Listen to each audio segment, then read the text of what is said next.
Hello विद्यार्थियों, कैसे हो आप लोग। देखो, आज हम फिर से साथ हैं यहाँ पे कुछ विद्यार्जित करने के लिए। हाँ, देखिए, कुछ स्टूडेंट्स हमसे हमारा रोल नंबर वगैरह मांग रहे थे और पूछ रहे थे कि हमारे मार्क्स वगैरह कितने हैं।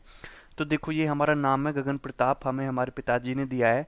और ये हमारे मार्क्स हैं 195। ये क्यू मैथ्स की रैंक लिस्ट है, ठीक है। यहाँ पे आप और भी लोगों का नाम देख सकते हो, ठीक है।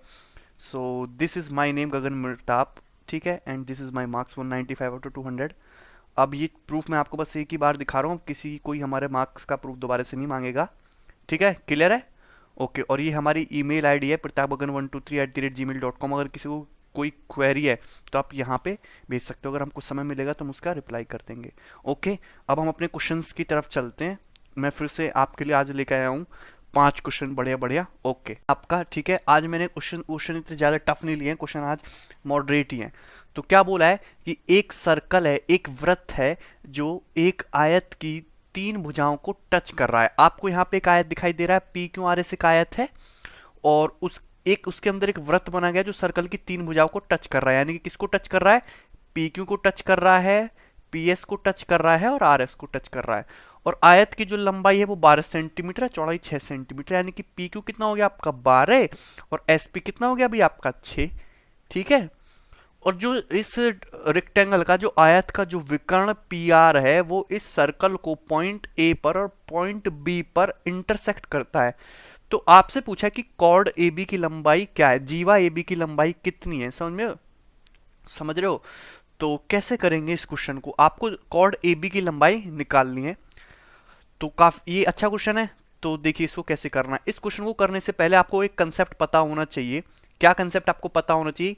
कि जैसे एक सर्कल है और इस सर्कल के बाहर सपोज कोई पॉइंट पी है। अगर मैं इस सर्कल के बाहर किसी बिंदु पी से इस पर मैं ऐसे एक लाइन खींचूं जो सर्कल को स्पर्श करती हुई जाती है, तो ये क्या होती है? स्पर्श रेखा। यहाँ पे इस पॉइंट टी पे इसको स्पर्श कर रही है। अगर मैं एक लाइन ऐसे खींचूं जो सर्कल को ऐसे 2 पॉइंट पे काटती है, ये होती है छेदक रेखा, जो सर्कल के दिल को छेदती हुई जाती है। समझ में आया कि नहीं?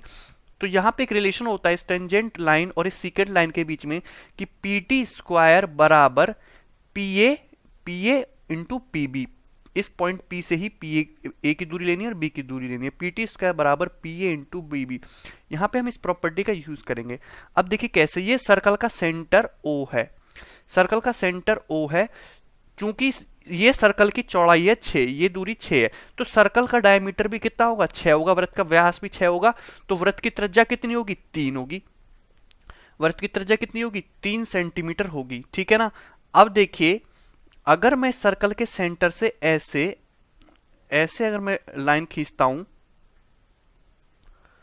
तो ये दूरी कितनी है? 3। सर्कल की रेडियस कितनी है भाई? 3। यहां से यहां तक की ये 3 है, तो ये दूरी भी आपकी कितनी होगी? 3 होगी।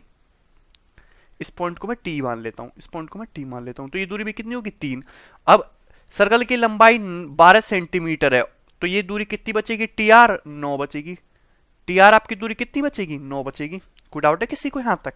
भाई 12 में से 3 घटाना हो तो कैसे, मैंने किसके लिए एक फॉर्मूला इजाद किया कि पहले 12 डंडे खींचो, फिर 3 डंडे खींचो, 3 डंडों से 3 डंडे काट दो, फिर 9 डंडे बचेंगे। गिन लिया मैंने, तो यहां से 9 आ गया, ठीक है ना। ओके, यानी कि अब देखो, ये जो फिल्म है, ये जो पी टी इसका बराबर पी इंटू पी बी में मैं पॉइंट आर से लगाने की कोशिश करूंगा। इस सर्कल से पॉइंट आर से सर्कल पर एक टेंजेंट खींची गई है आर टी, और पॉइंट आर से इसी सर्कल पर एक सीकेंट लाइन खींची गई है आर बी ए, ठीक है। तो आपको यहां से कॉर्ड ए बी की लंबाई निकालनी है। ये 9 है। अब आरबी की लंबाई क्या है ये हम देखते हैं। तो आरबी की लंबाई कैसे निकालेंगे, ध्यान से देखेंगे। ये देखो, ये 12 सेंटीमीटर है, चौड़ाई 6 सेंटीमीटर। अगर ये चौड़ाई 6 सेंटीमीटर, अगर मैं इसको आगे बढ़ाऊंगा तो जस्ट इसको यहां पे पॉइंट बी पे ये मिलना चाहिए, क्योंकि ये 12 है, ये 6, जस्ट हाफ है ना। तो ये तीनों क्या होंगे? पॉइंट, ये कोलिनियर पॉइंट होंगे, ठीक है ना। अब अगर मैं इसको यहां से ऐसे एक राइट एंगल ट्राइंगल बना दूं, ये राइट एंगल ट्राइंगल मैंने बना दिया, ठीक है ना। पॉइंट बी से ये राइट एंगल ट्राइंगल बना दिया, ये राइट एंगल ट्राइंगल। और ये पूरी की पूरी अगर दूरी 12 है, अगर मैं इस पॉइंट को मान लेता हूं, सपोज ये पॉइंट एम है, ये पूरी की पूरी दूरी 12 है, तो आर एम कितना हो जाएगा? 6 हो जाएगा कि नहीं? आर एम कितना हो जाएगा भाई? 6 हो जाएगा, क्योंकि सर्कल का डायमीटर 6, तो ये दूरी कितनी बची? 6। ये दूरी 6 है। ये जो दूरी है एम बी, ये सर्कल की रेडियस के बराबर है, यानी कि 3। यानी कि आर बी की दूरी कितनी आ जाएगी? पाइथागोरस से under root 6 square plus 3 square. Pythagoras बाबा की थ्योरम होती है under root 6 square plus 3 square. Under root 6 square plus 3 square का मतलब कितना, अंडर रूट 36 प्लस 9 यानी कि अंडर रूट 45। अंडर रूट 45 का मतलब 9 पंजे 45 यानी कि 3 रूट 5। क्लियर है? ओके ठीक है भाई। अब इस सर्कल पर वही प्रॉपर्टी लगा देंगे, यानी कि आर टी स्क्वायर बराबर क्या होगा, are B into R A.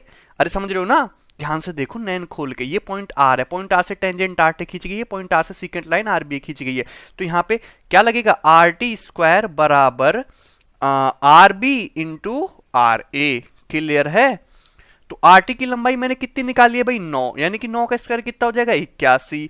R B की लंबाई कितनी निकाली है मैंने, 3 रूट 5 पाइथागोरस बाबा से, 3 रूट 5 इंटू आर ए, तो यहां से आर ए कितना आ जाएगा, 81 बटे 3 रूट 5 यानी कितना जाएगा, 27 बटे रूट 5, 27 से 81 होता है। तो आर ए की वैल्यू आ गई 27 अपॉन रूट 5, यानी कि यहां से यहां तक की दूरी की लंबाई आ गई मुझे 27 अपॉन रूट 5। लेकिन आपको तो सिर्फ ए बी की वैल्यू निकालनी है, कॉड A B G Y A B की लंबाई निकालनी है, तो जी वाई ए बी की लंबाई क्या होगी भाई, आर बी क्या है आपका, जी वाई ए बी की लंबाई ए बी क्या है, आर पूरी दूरी आर ए में से क्या कर दोगे आप, आर बी माइनस कर दोगे।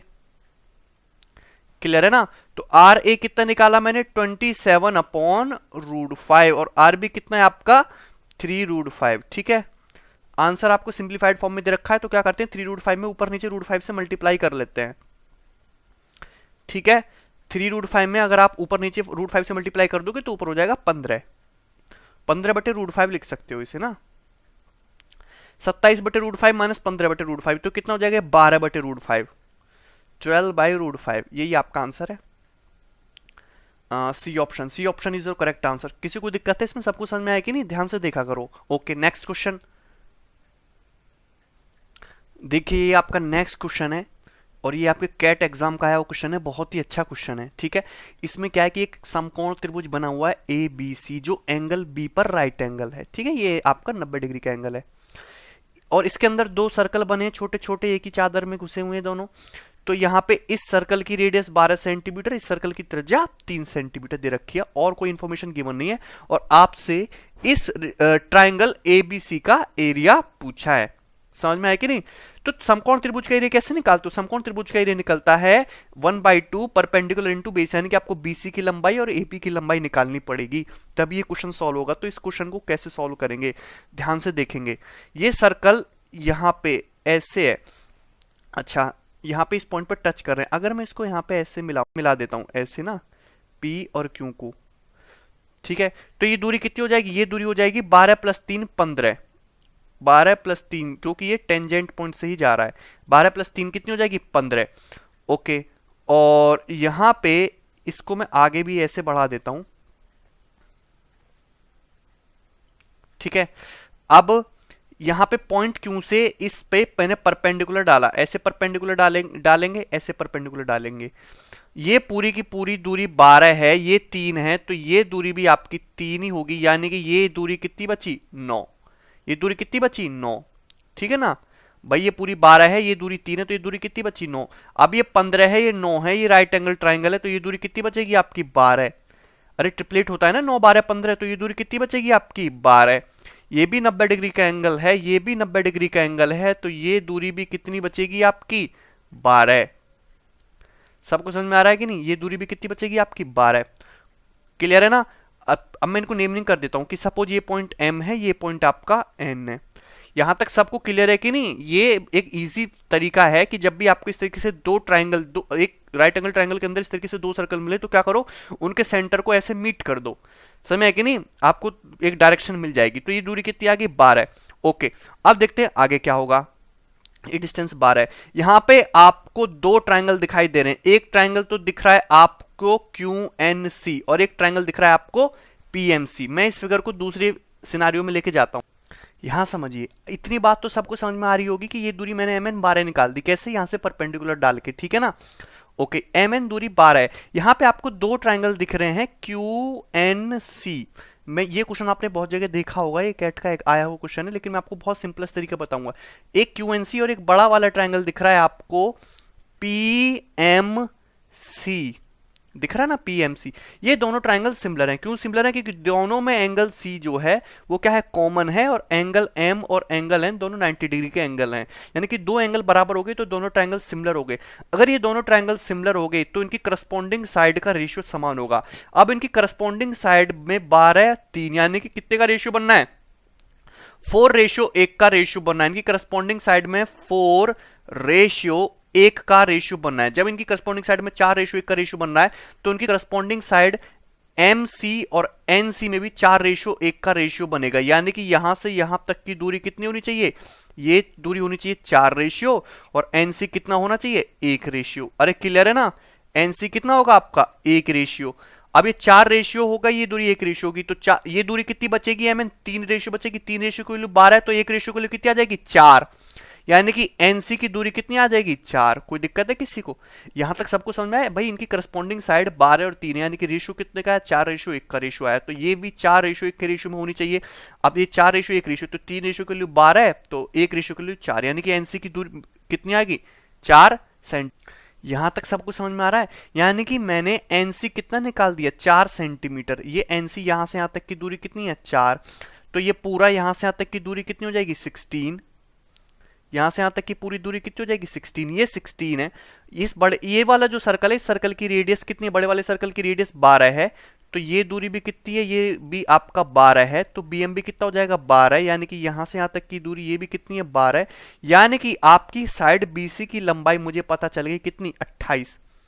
16 + 12 पूरी साइड की वैल्यू कितनी पता चल गई मैंने, 28। अरे सबको समझ में आया कि नहीं? ये 4 + 12 और ये भी 12, तो कितना आ गया, 28 आ गया कि नहीं? ओके। अब ये देखिए यहां से अगर मैं इस सर्कल को यहां से इस टेंजेंट पॉइंट से मिलाऊंगा, ध्यान से देखेंगे, ऐसे मिला सकते हैं।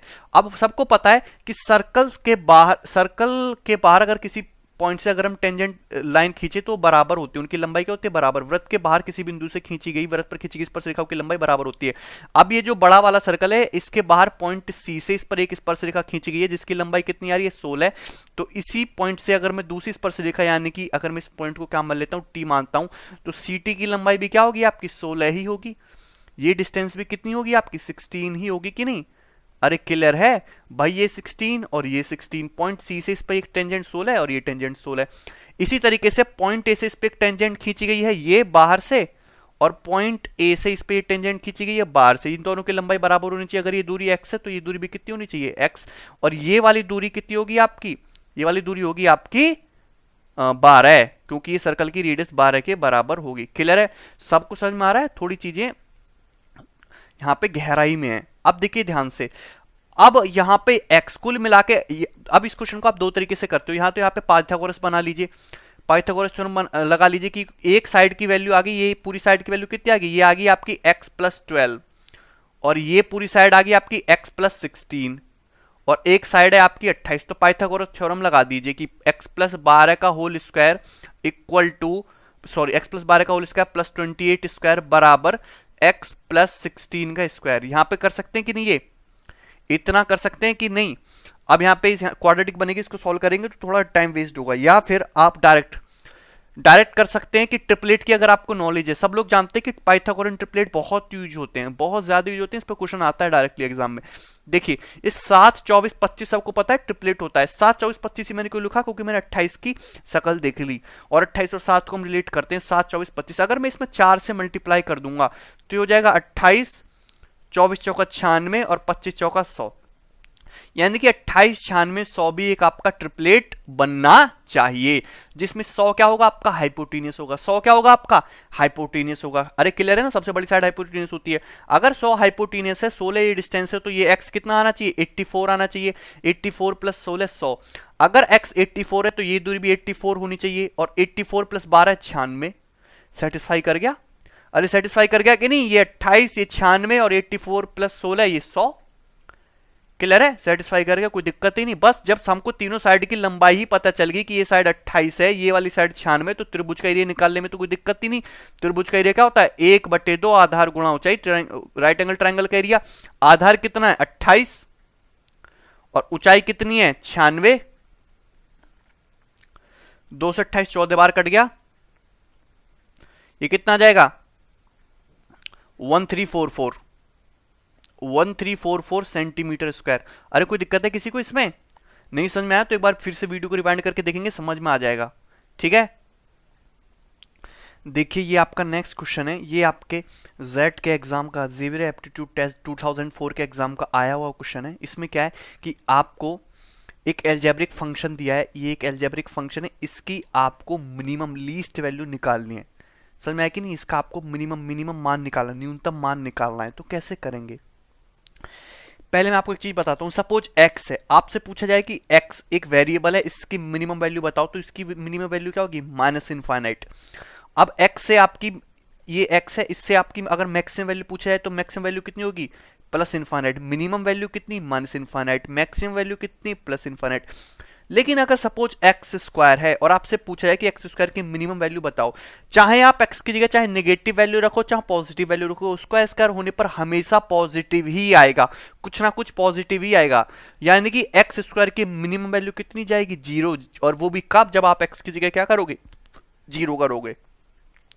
हाँ, अगर एक्स स्क्वायर की आपसे मैक्सिमम वैल्यू पूछी है तो मैक्सिमम वैल्यू आपकी इनफाइनाइट ही होगी। ठीक है, तो आपको यहां पे इसी कंसेप्ट का यूज करना पड़ेगा, क्योंकि यहां पे सारे टर्म किस में? स्क्वायरिक फॉर्म में, ठीक है ना, वर्ग है।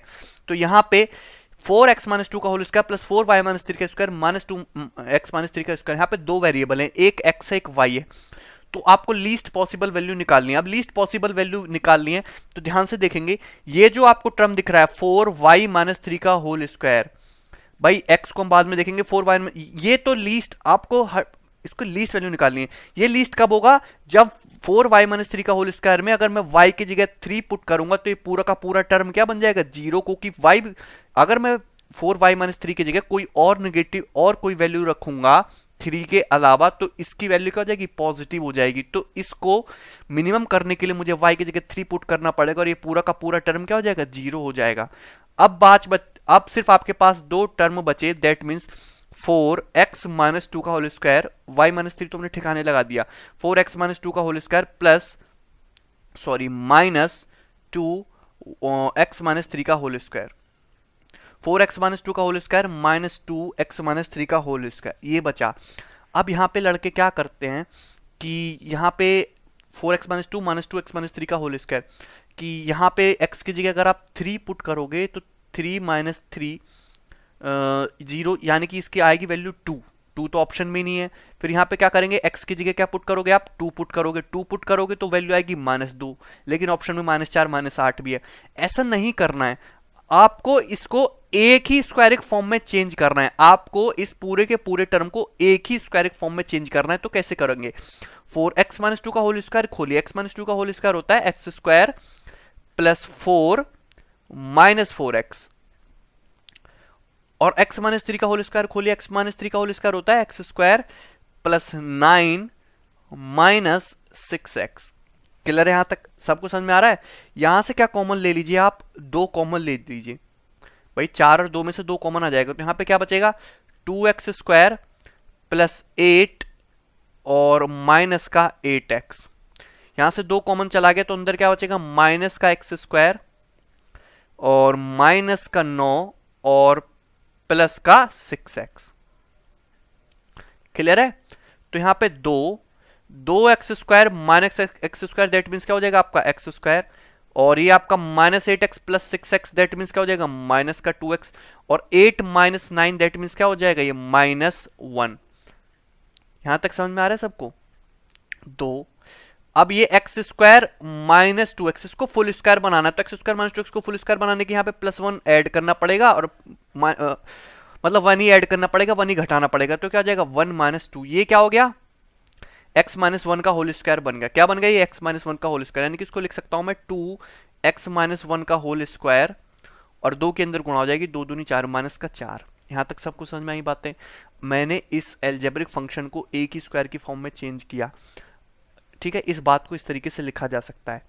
ये अब इस फंक्शन की वैल्यू मिनिमम कब होगी? वैल्यू मिनिमम तब होगी जब आपका x-1 क्या हो? मिनिमम हो। और x-1 मिनिमम कब होगा? जब x की जगह हम क्या पुट करेंगे? 1 पुट करेंगे, और 1 - 1 क्या बन जाएगा आपका? 0 बन जाएगा, यानी कि 0 - 4, यानी कि इस फंक्शन की मिनिमम वैल्यू क्या होगी?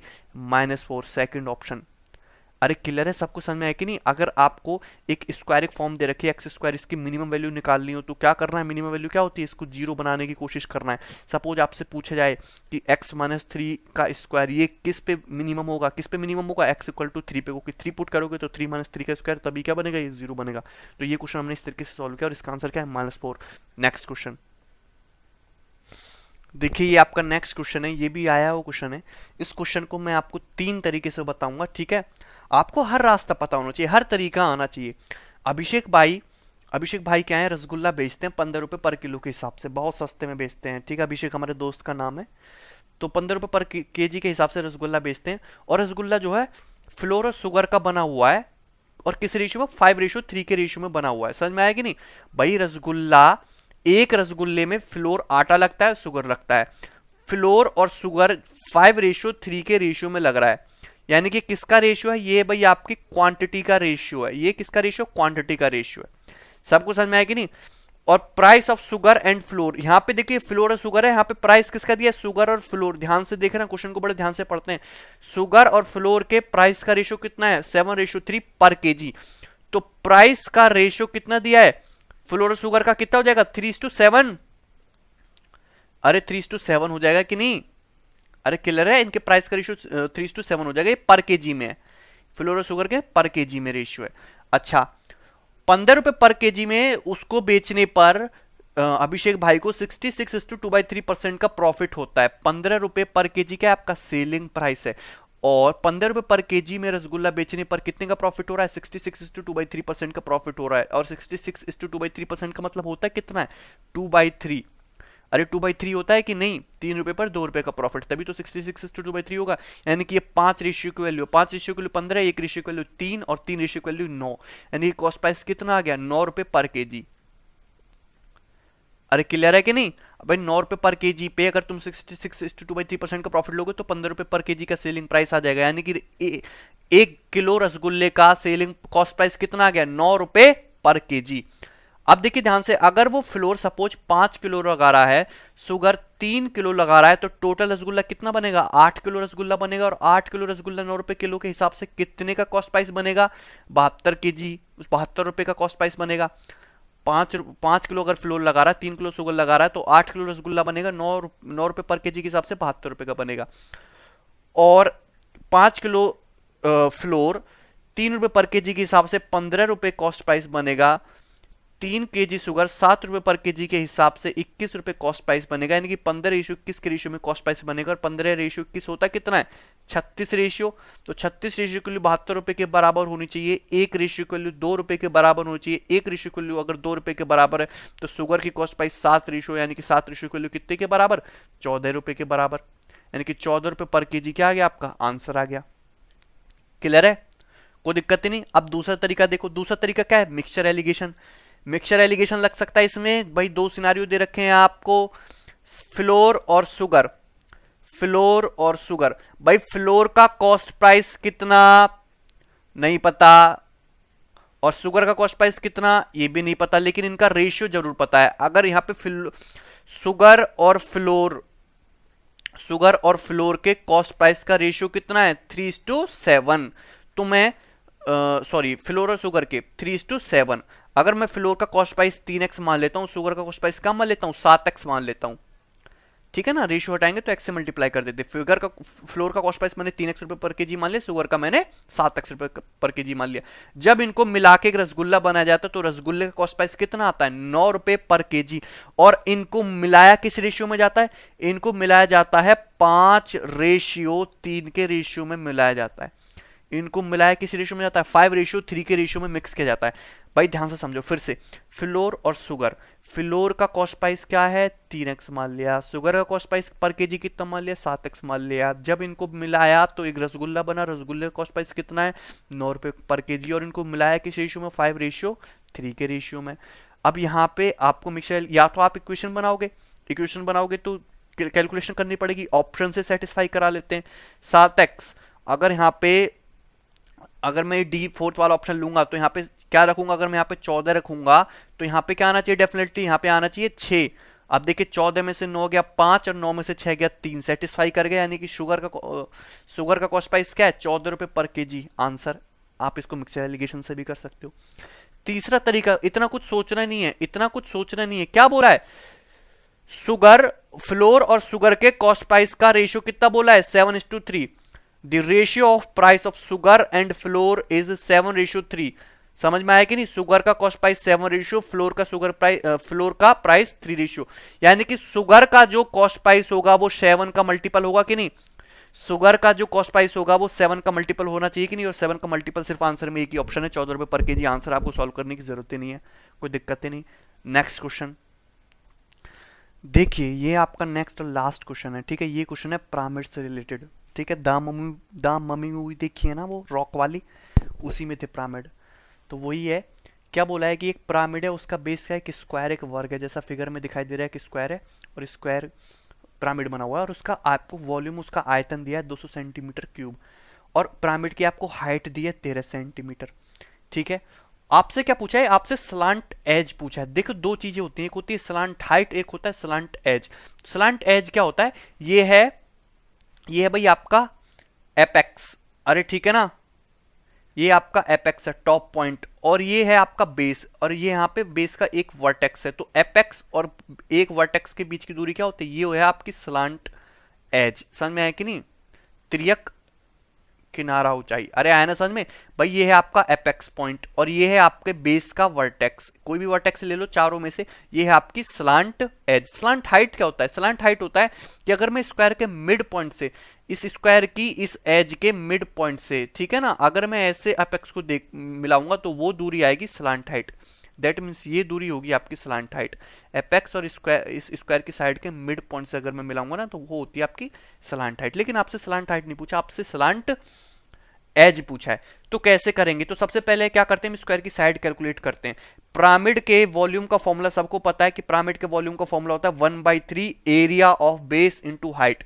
अगर मैं स्क्वायर की साइड को मानता हूं ए, स्क्वायर की साइड को ए मानता हूं, तो बेस का एरिया कितना हो जाएगा ए स्क्वायर, और हाइट मान ली मैंने सपोज एच, तो वॉल्यूम की ये आपका फॉर्मूला बनेगा। वॉल्यूम की कितना दिया आपको पिरामिड का, 200 सेंटीमीटर क्यूब, ठीक है ना, और ए स्क्वायर आपको निकालना है, और इसकी पिरामिड की ऊंचाई कितनी दी है आपको 13। तो यहां से ए स्क्वायर कितना आ जाएगा, यहां से ए स्क्वायर आ जाएगा 600/13। ए स्क्वायर कितना आ जाएगा 600/13। क्लियर है ना, ए स्क्वायर 600/13 आ जाएगा। अब आपसे स्लांट एज पूछा है, स्लांट एज पूछा है। अब देखिए स्लांट एज कैसे निकलेगा, जब भी आपको स्लांट हाइट निकाल लियो चाहे स्लांट एज निकाल लो, चाहे स्लांट हाइट निकाल लो चाहे स्लांट एज निकाल लो, वो निकलेगी पाइथागोरस थ्योरम से। पाइथागोरस थ्योरम से निकलेगी तो कैसे, अगर मैं ये स्क्वायर का ये वाला डायगोनल अगर मीट करूंगा, स्क्वायर का ये वाला डायगोनल मीट करूंगा, और इस डायगोनल के मिड पॉइंट को इस एपेक्स से मिलाऊंगा, तो यही तो हाइट है, यही तो आपको दे रखी है 13, ऐसे यही तो हाइट होगी। अगर मैं स्क्वायर के इस वाले डायगोनल को मिलाऊंगा, डायगोनल के मिड पॉइंट से एपेक्स को देखूंगा, तो यही तो हाइट 13 होगी। तो ये दूरी कितनी होगी, ये दूरी कितनी होगी, ये होगी a/√2।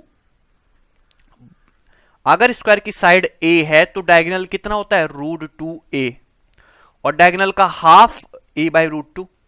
डायगोनल का हाफ कितना होता है a/√2। यहां पे ध्यान से देखेंगे तो यहां पे एक राइट एंगल ट्राइंगल बनना है, यहां पे एक राइट एंगल ट्राइंगल बनना है। कैसे, ये दूरी है आपकी a/√2, ठीक है, और ये है आपका h, और ये है आपकी स्लांट एज। समझ में आ रहा है कि नहीं, थोड़ा 3D पावर में देखना है आपको, 3D में समझ में आया कि नहीं। ये है आपकी स्लांट एज, और ये हो जाएगी आपकी हाइट, और ये है आपका a/√2। तो स्लांट एज की पाइथागोरस थ्योरम से 90 डिग्री के सामने है, तो स्लांट एज कितना हो जाएगा भाई आपका a/√2 का होल स्क्वायर, a/√2 का whole square plus h square. अरे क्लियर है ना, और a/√2 का होल स्क्वायर मतलब a²/2 प्लस h स्क्वायर, ये आएगा ना आपका स्लांट एज। एक ए स्क्वायर की जगह क्या रख दो यहाँ पे 600/13, 600/13 रखोगे तो कितना हो जाएगा √300/13, √300/13, और एच स्क्वायर, एच कितना है भाई आपका 13, 13 का स्क्वायर करोगे तो कितना आएगा 169, 13 का स्क्वायर कितना करोगे तो 13 का स्क्वायर आएगा 169। यहाँ पे देख लीजिए, अब 300/13, 300/13 कितना होगा, 13 दूनी 26 और 13 39, 13 के 23 के आसपास होगा, और 169 प्लस 23 करोगे तो अप्रोक्सीमेटली 192 के आसपास आएगा, ये अंडर रूट 192 हो जाएगा। और आपसे क्वेश्चन में क्या पूछा है, स्लांट एज की लंबाई जो है वो नियरेस्ट इंटीजर में पूछिए, अप्रोक्सीमेट वैल्यू पूछिए। तो अंडर रूट 192 की अप्रोक्सीमेट वैल्यू यानी कि इसके आसपास है 14 सेंटीमीटर, यानी कि स्लांट हाइट कितनी आ जाएगी आपकी 14 सेंटीमीटर। यही आपका आंसर है। ओके, अभी आपका सेशन खत्म हो गया। Okay bye, take care.